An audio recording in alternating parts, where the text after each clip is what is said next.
تعظيما له وتوقيرا إن الله وملائكته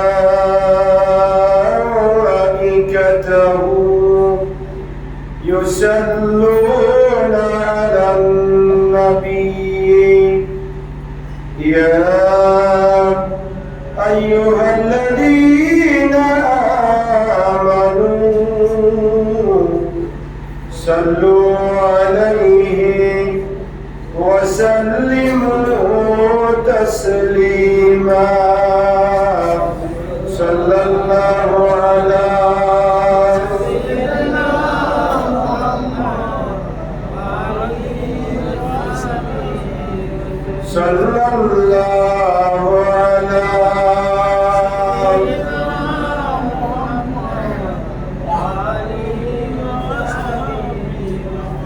صلى الله على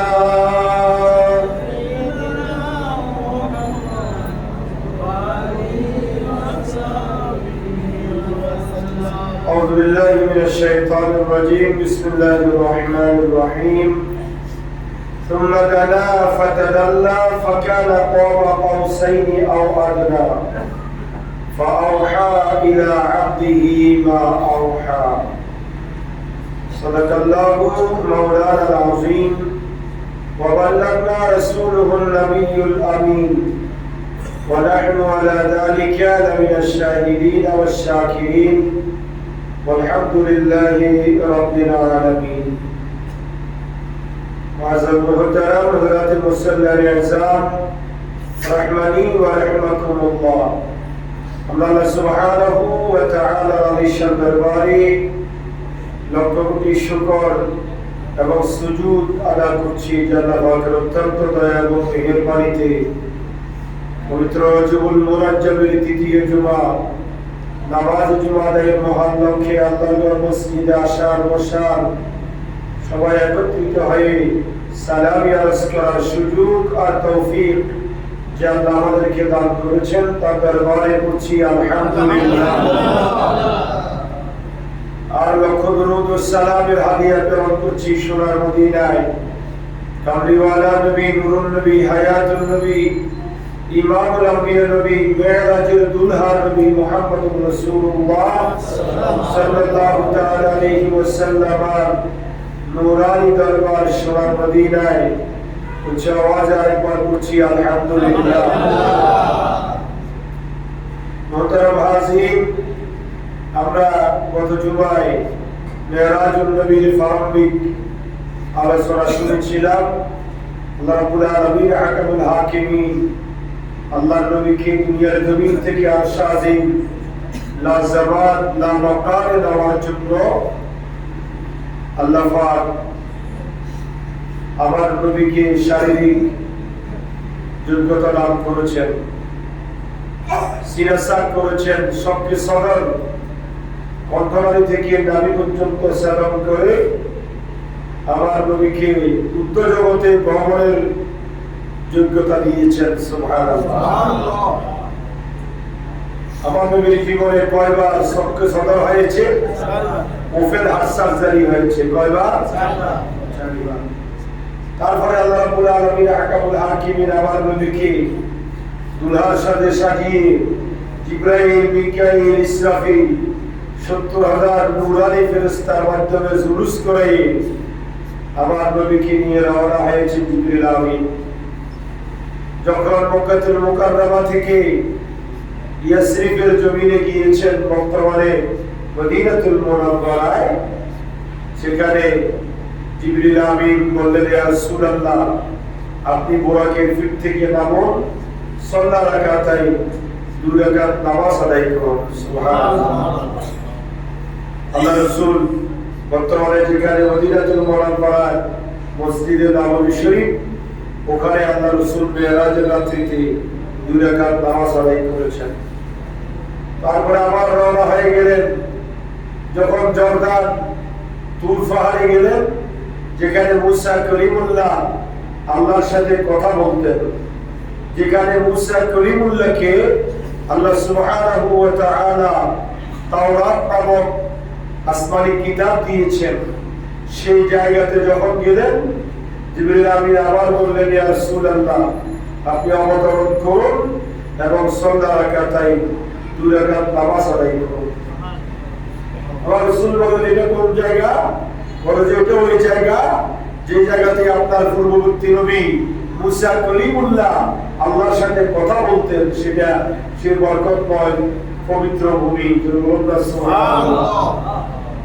তারপরে কিছু দূর যাওয়ার পরে মাদায়ান শহরে হযরত ঈসা রূহুল্লাহ বাইতুল্লাহ, যেখানে ঈসা রূহুল্লাহ অবস্থান করেছিলেন, যেখানে ঈসা রূহুল্লাহর উপর ইনজিল নাযিল করেছেন, সেই মাদায়ান শহরে বাইতুল্লাহে যখন আল্লাহ রাসূল গেলেন, জিবরিল আমিন বললেন, ইয়া রাসূলুল্লাহ, এখানে অবতরণ করুন, 2 রাকাত নামাজ আদায় করুন। আমার রাসূল বললেন, এটা কোন জায়গা? বলে যে এটা হচ্ছে ওই জায়গা যেখানে আল্লাহ রাব্বুল আলামিন আপনার ইমিডিয়েট নবী, যিনি আপনার উম্মত হওয়ার জন্য আল্লাহর দরবারে দরখাস্ত করেছেন, আল্লাহ সেই দরখাস্ত কবুল করে আপনি নবীর উম্মত হিসেবে তিনি আবার দুনিয়াতে আসবেন ঈসা রূহুল্লাহ। সেই ঈসা রূহুল্লাহ ইনজিল পাওয়া গ্রহণ করার স্থান মাদায়ান শহর, আপনি এখানে 2 রাকাত নামাজ আদায় করুন। সুবহানাল্লাহ। সেখান থেকে আমার রাসূল বোরাক আমার নবীকে নিয়ে একটানে চলে গেলেন বাইতুল মুকাদ্দাস জেরুজালেম। সেই বাইতুল মুকাদ্দাসে আমার নবী প্রবেশ করলেন। সেখানে 1,24,000 মতান্তরে 2,36,000 পয়গম্বর নবী রাসূল সবাই মসজিদে বাইতুল মুকাদ্দাসের মধ্যে আমার নবীর জন্য অপেক্ষা করছেন। সুবহানাল্লাহ। আমার নবী যখন বাইতুল মুকাদ্দাসে প্রবেশ করলেন, সমস্ত নবীগণ দাঁড়িয়ে আমার নবীকে তাজিম করলেন, মুলাকাত করলেন, মুসাফাহা করলেন, আমার নবীর সঙ্গে কথা বললেন। তারপরে আমার নবীকে জিবরিল আমিন বলেন, ইয়া রাসূলুল্লাহ, ইয়া হাবিবাল্লাহ, আযান হয়েছে, আপনি নামাজের মুসল্লায় যান। সুবহানাল্লাহ। আমার নবী নামাজের মুসল্লায় গেলেন, জিবরিল আমিন ইকামত দিলেন, সমস্ত নবীরা সেখানে উপস্থিত ছিলেন। সেই দিন আমার নবী যে ইমামুল আম্বিয়া, সমস্ত নবীদের ইমাম, সেই কথা আল্লাহ সুবহানাহু ওয়া তাআলা মেরাজের রাত্রিতে আমার নবীর মাধ্যমে প্রমাণ করাই দিলেন। আদম সফিউল্লাহ থেকে সাইয়েদনা ঈসা রূহুল্লাহ পর্যন্ত সমস্ত নবীদেরকে মুসল্লি মুক্তাদি বানিয়ে, আমার নবীকে ইমাম বানিয়ে, জিবরাইলকে মুয়াজ্জিন বানিয়ে আমার আল্লাহ রাব্বুল আলামিন হাকামুল হাকিমিন আমার নবীকে 2 রাকাত নামাজ আদায় করালেন এবং আমার নবীকে ইমামুল আম্বিয়া লকব দিলেন। সুবহানাল্লাহ। সেই দিন আমার নবী সমস্ত নবীদের সাথে মুলাকাত করেছেন, সমস্ত নবীদেরকে নিয়ে নামাজ আদায় করেছেন। নবীরা জীবিত না মৃত? হাদিসে পাকের মধ্যে আছে, আল আম্বিয়া ওয়া আহইয়া ওয়া হুম ইউরযাকুন ওয়া হুম ইউসাল্লুন ওয়া হুম ইয়াহুজ্জুনা ফি কুবুরিহিম কামা ক্বালা আলাইহিস সালাতু ওয়াস সালাম। আমার আল্লাহর নবী বলেন, শুনে রাখো, সমস্ত নবীরা জীবিত, তাদের সাময়িক মৃত্যু হয়। সাময়িক কি হয়? মৃত্যু হয়। আদম আলাইহিস সালাম থেকে আমার নবী পর্যন্ত সমস্ত নবীদের সাময়িক কি হয়েছে? মৃত্যু হয়েছে। কিন্তু 4 জন নবী এখনো আছে যাদের এক মুহূর্তের জন্য মৃত্যু হয় নাই। সুবহানাল্লাহ। কয়জন? 4 জন। কিন্তু আমরা দেখি না। 2 জন আসমানি জগতে, 2 জন জমিনে। জোরে বলুন না সুবহানাল্লাহ। 2 জন আসমানি জগতে, 2 জন কোথায়? আসমানে। আসমানে যে 2 জন, সেই 2 জন হচ্ছে হযরত ইদ্রিস আলাইহিস সালাতু ওয়াস সালাম এবং হযরত ঈসা রূহুল্লাহ। সুবহানাল্লাহ। ইদ্রিস আলাইহিস সালাম চতুর্থ আসমানে আর ঈসা রূহুল্লাহ দ্বিতীয় আসমানে। এখন আছে না নাই? আছে। তাদের সাময়িক মৃত্যু হয়নি। ঈসা রূহুল্লাহ কিয়ামতের 40 বছর আগে বাইতুল মুকাদ্দাসের উপর দিয়ে সিঁড়ি হবে, তিনি আসমান থেকে বাইতুল মুকাদ্দাসে অবতরণ করবেন। সুবহানাল্লাহ। আমার নবীর উম্মত হয়ে আসবেন, নবী হয়ে নয়। সুবহানাল্লাহ। ঈসা আলাইহিস সালাম নবী, একজন উলুল আযম জুলুল কদর পয়গম্বর, যার প্রতি আল্লাহ ইনজিল নাযিল করেছেন। এই এক ধরনের জুলুল কদর উলুল আযম পয়গম্বর উম্মতে মুহাম্মাদীর মর্যাদা দেখে আল্লাহর কাছে ফরিয়াদ করেছেন, আল্লাহ আমি আর নবী থাকতে চাই না, আমাকে আখির জামানার নবী মুহাম্মদুর রাসূলুল্লাহ সাল্লাল্লাহু আলাইহি ওয়াসাল্লামের উম্মত হিসেবে কবুল করে নাও। আল্লাহ কবুল করেছেন, হিকমত করে আসমানে উঠাই নিয়েছেন। কিয়ামতের 40 বছর আগে আসবে, ইমাম মাহদীর সাথে দেখা হবে, তিনি দেশ শাসন করবেন। 40 বছর যেদিন পূর্ণ হবে সেদিন মদিনাতুল মুনাওয়ারা থেকে ইন্তেকাল করবেন। আমার নবীর ডান পাশে ঈসা রূহুল্লাহ আমার নবীর উম্মত হিসেবে আমার নবীর পাশে শায়িত হবেন। সুবহানাল্লাহ।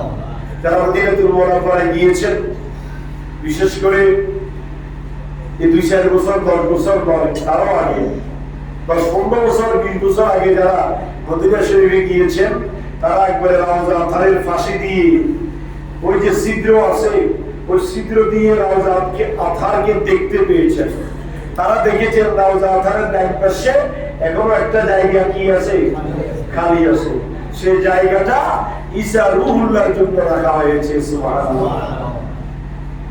আর দুইজন নবী দুনিয়াতে আছে, একজন ইলিয়াস আলাইহিস সালাতু ওয়াস সালাম আর একজন খিজির আলাইহিস সালাতু ওয়াস সালাম।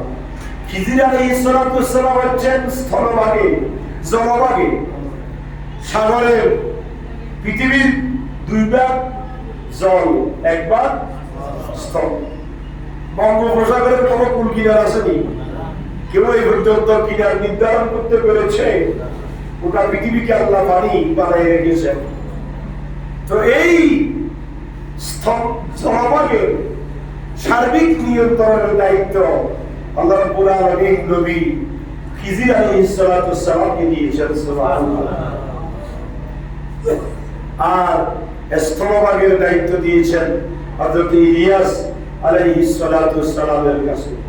এই দুইজন নবী এখনো দুনিয়ার জমিনে জীবিত আছে। আলহামদুলিল্লাহ। তো হাদিসে পাকের মধ্যে আছে সমস্ত নবীরা জীবিত, আম্বিয়া ও আহিয়া ওয়াহুম ইউসাল্লুন, তারা তাদের রওজা মুবারকে নামাজ আদায় করে। সুবহানাল্লাহ। তার প্রমাণ আল্লাহ নবী যখন মেরাজে যাচ্ছেন, বাদাইন শহরে, বিশেষ করে জর্দানে যখন তিনি জর্দান অতিক্রম করছেন, তিনি দেখতে পেলেন মুসা কলিমুল্লাহ তার রওজার মধ্যে দাঁড়িয়ে দাঁড়িয়ে নামাজ আদায় করছেন। সুবহানাল্লাহ। ওয়াহুম ইয়াহুজ্জুন, নবীরা রওজা মুবারক থেকে গিয়ে হজ করে। সুবহানাল্লাহ। তার প্রমাণ আমার নবী আয়েশা সিদ্দিকা, ওমর ফারুক, ওসমান, হযরতে আবু বকর, এই 3 জনকে সাথে নিয়ে, সাথে ছিলেন আম্মা আয়েশা সিদ্দিকা, আল্লাহ রাসূলের স্ত্রী, আমাদের আম্মা জান। এই 4 জনকে সাথে নিয়ে আল্লাহ রাসূল আল্লাহর ঘর কি করছিলেন? তাওয়াফ করছিলেন। হঠাৎ করে আল্লাহর নবী দাঁড়িয়ে গেলেন, মুসাফা করলেন, মুআলাকা করলেন, কথা বললেন। সাহাবায়ে কিরাম ওমর ফারুক, আবু বকর, উসমান, আম্মা আয়েশা সিদ্দিকা দাঁড়িয়ে রইলেন। তাওয়াফের মাঠে কথা বলা নিষেধ, তাওয়াফ নামাজের একটা অংশ। আল্লাহর ঘর তাওয়াফের মধ্যে সবচাইতে সওয়াব বেশি। প্রতিটা মুহূর্তে আল্লাহর ঘরে 120টা রহমত নাযিল হয়। তার মধ্যে ইশরুনা লিন নাযিরিন, যারা শুধু আল্লাহর ঘরের দিকে একবার চোখের ফলক দিবে, এক ফলকে তার আমলনামায় 20টা রহমত লেখা হবে। সুবহানাল্লাহ। আর বাউনা লিল মুসাল্লিন, যারা আল্লাহর ঘরকে সামনে নিয়ে নামাজ আদায় করবে, তাদের জন্য 40টা রহমত। গেল কয়টা? 60টা। আর বাকি কয়টা? আর বাকি 60টা। আর বাকি 60টা হচ্ছে সিত্তুর আলিত তাওয়াইফি, যারা আল্লাহর ঘর তাওয়াফ করবে তাদের জন্য 60টা রকম তাওয়াফ নামাজের মতো। তাওয়াফের সময় আল্লাহর ঘরের দিকে তাকানো যায় না। আপনি যেরকম নামাজের মধ্যে গড়ির এদিক সেদিক, মসজিদের এদিক সেদিক তাকাইতে পারবেন না, তাকাইতে হবে কোথায়? সিজদার জায়গায়। তাওয়াফরত অবস্থা আপনাকে নিচের দিকে, সামনের দিকে তাকাইতে হবে। ডাইনে বামে তাকানোর কোনো সুযোগ নাই। তাওয়াফ করতেছেন, আল্লাহর ঘর দেখলে সওয়াব, কিন্তু তাওয়াফ করা অবস্থায় আল্লাহর ঘর দেখা যাবে না। সুবহানাল্লাহ বলবেন না? এটা আল্লাহর বিধান। তাওয়াফ নামাজের মতো। তাওয়াফ অবস্থায় কোনো কথা বলা যায় না দুনিয়াতে। তো আল্লাহ রাসূল তাওয়াফ করতেছেন, হঠাৎ করে দাঁড়িয়ে গেলেন, কার সাথে যেন কথা বললেন, মুসাফা করলেন, মুআলাকা করলেন। আল্লাহ নবী রাহমাতুল্লিল আলামিন আবার তাওয়াফ শুরু করলেন। কথা শেষ করে তাওয়াফ শুরু করলেন। সাহাবায়ে কেরাম কিছু দেখছেন না, কিন্তু দাঁড়িয়ে কথা বলতেছেন, অনুভব করছেন। হযরত ওমর ফারুক আল্লাহ নবীকে আদবের সাথে জিজ্ঞাসা করলেন, নবী গো ইয়া রাসূলুল্লাহ, আপনি তাওয়াফ করছিলেন, আপনার সাথে আমরা ছিলাম, হঠাৎ করে দেখলাম আপনি দাঁড়িয়ে গেলেন, কার সাথে যেন কথা বলছেন, মুসাফা মুআলাকা করছেন। আল্লাহ রাসূল বলেন, ওমর রে, আমি যখন তাওয়াফ করছিলাম হঠাৎ করে আমার সামনে ঈসা রূহুল্লাহ আমাকে যখন সালাম দিলেন, তার সাথে আমি মুসাফা মুআলাকা করলাম, কথা বললাম। কথা শেষ করে আবার তোমাদের সাথে তাওয়াফ শুরু করেছি। সুবহানাল্লাহ। হাদিসে পাকের মধ্যে আল্লাহ রাসূল বলেছেন, নবীরা জীবিত, নবীদের কবরে আল্লাহর পক্ষ থেকে রিজিক পৌঁছে, নবীরা কবরে নামাজ আদায় করেন, নবীরা কবর থেকে হজ করেন। হ্যাঁ, এই জন্য সেটার প্রমাণ আল্লাহ রাসূল দুনিয়াতেও দেখাই দিয়েছেন। এই যে সমস্ত নবীরা জীবিত, তার একটা প্রমাণ ওই যে বাইতুল মুকাদ্দাসে আদম ও সফিউল্লাহ থেকে ঈসা রূহুল্লাহ পর্যন্ত সমস্ত নবীদেরকে একসাথে নিয়ে, সমস্ত নবীদেরকে মুক্তাদি বানিয়ে, আর আপনার এই সমস্ত নবীরা মুক্তাদি সেজে আমার নবী ইমাম হয়েছেন। সেই দিন সমস্ত নবীরা নামাজ আদায় করেছেন। মুর্দারা কি নামাজ আদায় করতে পারে? আর সমস্ত নবীরা দুই হাত, দুই পা, দুই হাঁটু, কপাল এবং নাক, এই অষ্টাঙ্গ দিয়ে আল্লাহর কুদরতি কদমে সিজদা দিয়েছেন, নামাজ আদায় করেছেন। আল্লাহ এটা প্রমাণ করাই দিয়েছেন, নবী হে আমার, আপনার পূর্ববর্তী সমস্ত নবীরা জীবিত, আমি আল্লাহ সব নবীদেরকে জীবিত রেখেছি এবং আপনাকে ইমামুল আম্বিয়া লকব দিলাম। আপনি ইমাম হয়ে সমস্ত নবীদেরকে মুক্তাদি বানিয়ে আপনি 2 রাকাত নামাজ আদায় করুন। সুবহানাল্লাহ। সমস্ত নবীদের সাথে কথাবার্তা শেষ করে আমার নবী রওনা হয়ে গেলেন। জিবরিল আমিন আমার নবীকে নিয়ে রওনা হলেন। প্রথম আসমানে গেলেন। কোন আসমানে? প্রথম আসমানে দরজা বন্ধ। আসমানের দরজা রক্ষী ফেরেশতা বলছে, মান মাআকা ইয়া জিবরাইল। জিবরাইল, তোমার সাথে আবার কে আসলো? তুমি তো আগে আসতে একা একা। জিবরাইলকে আল্লাহ রাসূলের পরিচয় দিলেন জিবরাইল ওই ফেরেশতার কাছে, এমন একজন মানুষ তোমার কাছে নিয়ে এসেছি যিনি আল্লাহর কাছে অত্যন্ত গ্রান্টেড, আল্লাহর হাবিব, আল্লাহর বন্ধু। তুমি তার জন্য দরজা খুলে দাও। দরজা খুলে দিলেন। আমার নবী প্রথম আসমানে চলে গেলেন। প্রথম আসমানে গেলেন, হযরত আদম ও সফিউল্লাহর সাথে আমার নবীর সাথে দেখা হলো। একই নিয়মে দ্বিতীয় আসমানে গেলেন। হযরত ইয়াহইয়া এবং ঈসা রূহুল্লাহর সাথে দেখা হলো। একই নিয়মে তৃতীয় আসমানে গেলেন। হযরত ইউসুফ আলাইহিস সালামের সাথে দেখা হলো। একই নিয়মে চতুর্থ আসমানে গেলেন। হযরত ইদ্রিস আলাইহিস সালামের সাথে দেখা হলো। একই নিয়মে পঞ্চম আসমানে গেলেন। হযরত হারুন আলাইহিস সালামের সাথে দেখা হলো। একই সিস্টেমে ষষ্ঠ আসমানে গেলেন। হযরত মুসা কলিমুল্লাহর সাথে দেখা হয়ে গেল। সুবহানাল্লাহ। মুসা কলিমুল্লাহ আমার নবীকে পেয়ে বসলেন। মুসা কলিমুল্লাহ প্রশ্ন করেন, আপনাকে তো এখন পেয়ে গেলাম, বাইতুল মুকাদ্দাসে পেয়েছিলাম, সেখানে মানুষ নবীরা সবাই ছিল, এই জন্য কথা বলার গুরুত্বপূর্ণ কোনো কথা যদি মন্ত্রী মিনিস্টারের সাথে বলতে হয় জনসমুদ্রে বলা যায়, একান্তে বলতে হয়। জিবরিল আমিন বললেন, মুসা কলিমুল্লাহ বললেন, আপনার একটা হাদিসের ব্যাখ্যা আমি জানতে চাই। একটা হাদিসের ব্যাখ্যা। মুসা কলিমুল্লাহ ছিলেন অত্যন্ত গরম নবী। তো মুসা কলিমুল্লাহ বনি ইসরাইলের নবী। কার নবী? বনি ইসরাইলের নবী। বনি ইসরাইল অসংখ্য নবী আল্লাহ প্রেরণ করেছেন। আল্লাহ রাসূল বনি ইসরাইলের নবীদের সম্পর্কে বলেছেন, উলামায়ে উম্মতি কাম্বিয়ায়ে বনি ইসরাইল। আমার উম্মতের আলেমেরা ইলমের দিক থেকে বনি ইসরাইলের নবীদের তুল্য। সুবহানাল্লাহ। আল্লাহর নবী আলেমের সম্মান তুলে ধরেছেন। বড় দুঃখজনক হলো সত্য, আল্লাহর নবী যে আলেমকে আকাশচুম্বী মর্যাদা দিয়েছেন সমাজে, বলেছেন ফাদলুল আলিমি আলাল আবিদি কাফাদলুল কামার আলা সাইল কাওকাব।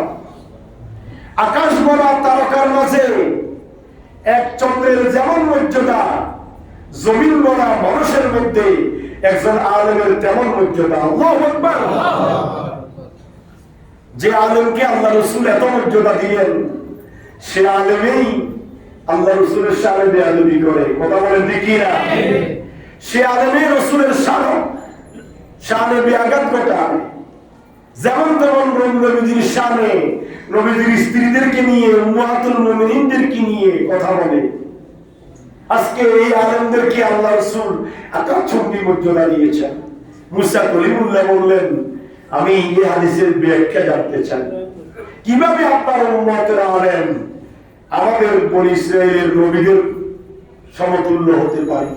প্রশ্ন আছে না নাই? আল্লাহ রাসূল মুসা কলিমুল্লাহকে সেখানে ওই হাদিস শরীফের ব্যাখ্যা দেওয়ার জন্য মুসা কলিমুল্লাহর সাথে কথোপকথন করলেন। কত আসমানে? ষষ্ঠ আসমানে। জিবরিল আমিনকে বললেন, রুজগত থেকে আমার উম্মতের ইমামে গাজ্জালিকে নিয়ে আসো। সুবহানাল্লাহ। কাকে? ইমামে গাজ্জালি। নাম শুনেন নাই? জগতের শ্রেষ্ঠ মুজাদ্দিদ ছিলেন, কুতুব ছিলেন, বিজ্ঞানী ছিলেন। রুজগতের মধ্যে ইমামে গাজ্জালিকে উপস্থিত করলেন। সামনে ছিলেন মুসা কলিমুল্লাহ। মুসা কলিমুল্লাহ সামনে ইমামে গাজ্জালিকে আল্লাহ রাসূল জিজ্ঞাসা করলেন যে মুসা কলিমুল্লাহ ইমামে গাজ্জালিকে জিজ্ঞাসা করলেন, মাসমুকাল করিম, আপনার নাম কি? মাসমুকাল, হোয়াট ইজ ইউর নেম? মুসা কলিমুল্লাহ উত্তরে ইমামে গাজ্জালি নিজের নাম, নিজের দাদার নাম, নিজের পরদাদার নাম, এইভাবে সাত খানদানের সাতজনের নাম উপস্থাপন করলেন। সুবহানাল্লাহ। আপনি আমাকে প্রশ্ন করলেন, হুজুর আপনার নাম কি? আমি যদি 14 খানদানের নাম আপনার সামনে বলতে যাই, আপনি কি আমাকে কিছু বলবেন না? মনে মনে হাসবেন না? ইমামে গাজ্জালি কে জিজ্ঞাসা করেছেন আপনার নাম কি? তিনি মুসা কলিমুল্লাহকে লম্বা একটা তালিকা দিলেন। মুসা কলিমুল্লাহ বলে, ইয়া রাসূলুল্লাহ, হে নবী মুহাম্মদ, আপনার উম্মতকে জিজ্ঞাসা করলাম নাম কি? আপনার উম্মত তো 6 খানদানের নাম বলে দিচ্ছে, কারণটা কি? আমার নবী বলেন, আমার উম্মতকে জিজ্ঞাসা করো, সে কেন এত লম্বা ইতিহাস তোমার সামনে উপস্থাপন করব? ইমামে গাজ্জালি মুসা কলিমুল্লাহকে অত্যন্ত আদবের সাথে জবাব দিলেন, হে মুসা কলিমুল্লাহ, আপনাকে আল্লাহ রাব্বুল আলামিন তুর পাহাড়ে আপনাকে যখন তাওরাত দিচ্ছিলেন, আল্লাহ আপনাকে জিজ্ঞাসা করেছিলেন, ইয়া মুসা, যে ওমা তিলকা বিয়ামিনিকা ইয়া মুসা, হে মুসা তোমার হাতে এটা কি? তখন আপনি আল্লাহর এক প্রশ্নের উত্তরে বলেছেন ক্বালা হিয়া আসা আতাওয়াক্কালু আলাইহা ওয়া আহুশু বিহা আলা গনামি ওয়া লিয়া ফিহা মাআরিবু উখরা ক্বালা আলকিহা ইয়া মূসা ফাআলকাহা ফাইযা হিয়া হাইয়াতুন তাসআ। আল্লাহু আকবার। আল্লাহ আপনাকে জিজ্ঞাসা করেছেন মূসা তোমার ডান হাতে এটা কি? তখন আপনি শুধু বলতে পারতেন আল্লাহ এটা লাঠি, কিন্তু আপনি এটা না বলে আপনি বলেছেন এটা লাঠি, এটা আমি দিয়ে সারভূমিতে ছাগল চড়াই, এটা ছেড়ে দিলে সাপ হয়ে যায়, এটা আমার অন্যতম মুজিজা। আল্লাহ আমাকে এটা শ্রেষ্ঠ মুজিজা দিয়েছেন, আমাকে লাঠি দিয়েছেন, জাদুকরদের সামনে আমার অবস্থানকে উন্নত করে দিয়েছেন, জাদুকরদের সমস্ত জাদুগুলা আমার এই এক লাঠির দ্বারা বিনষ্ট হয়ে যায়। আপনি যেরকম আল্লাহর একটা সওয়ালের কয়েকটা উত্তর দিয়েছেন, আমি ইমাম গাজ্জালি আপনার একটা সওয়ালের কয়েকটা উত্তর দিলাম। মুসা কলিমুল্লাহ আল্লাহর নবীকে বললেন, ইয়া রাসূলুল্লাহ, হে নবী মুহাম্মদ, আমার আর জানতে বাকি নাই, নিঃসন্দেহে আপনার উম্মতের আলেম আমার বনি ইসরাইলের নবীদের তুল্য। সুবহানাল্লাহ। সর্বশেষ সপ্তম আসমানে ইব্রাহিম খলিলুল্লাহর সাথে আমার নবীর সঙ্গে দেখা হয়ে গেল। সুবহানাল্লাহ। প্রথম আসমানে আদম ও সফিউল্লাহ, দ্বিতীয় আসমানে ঈসা এবং ইয়াহইয়া, তৃতীয় আসমানে ইউসুফ আলাইহিস সালাম, চতুর্থ আসমানে ইদ্রিস, পঞ্চম আসমানে হারুন, ষষ্ঠ আসমানে মুসা কলিমুল্লাহ, সপ্তম আসমানে সাইয়্যিদনা আবুল বশর আমাদের আমাদের আব্বা হযরত ইব্রাহিম খলিলুল্লাহর সাথে আল্লাহর নবীর সাথে মুলাকাত হয়ে গেল। সুবহানাল্লাহ। দুনিয়ার জমিনে আছে বাইতুল্লাহ শরীফ, কথা বলেন ঠিক কিনা? কোথায়? কোথায়? মক্কায়। কোথায় বলেন না?